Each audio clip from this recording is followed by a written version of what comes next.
That story in which a 10-year-old girl was handcuffed during a traffic stop on 104. Rochester police say it was for her own safety. Her mother says it was uncalled for. Well, the mother also claims she and her family are sovereign citizens.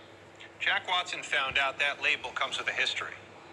Well, there are two questions hanging over this story. One, were police justified in handcuffing that 10-year-old girl? The other involving a much larger question about a group that believes it can act with impunity. I don't think that handcuffing a child is something that we should do. That's the Rochester mayor today speaking about the incident. On your screen now is Facebook video of the encounter she's talking about. Those in the car stopped for having no front license plate and an expired inspection called themselves sovereign citizens. Those in what's called the sovereign citizen movement say they're not bound by laws. Local attorney Mike Berger says there's a specific set of circumstances that prevent someone from being held.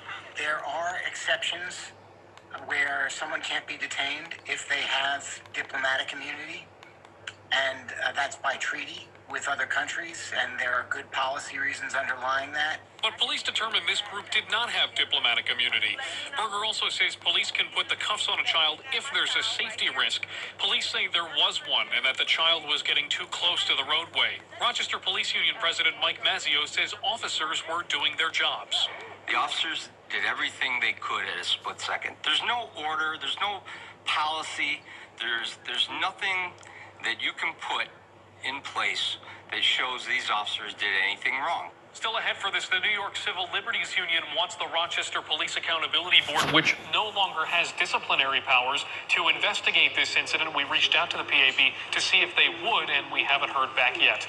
In our mobile studio, Jack Watson, News 8. All right, Jack, thank you. Meanwhile, RPD Chief Laurent Singletary is also asking for a preliminary review of this case.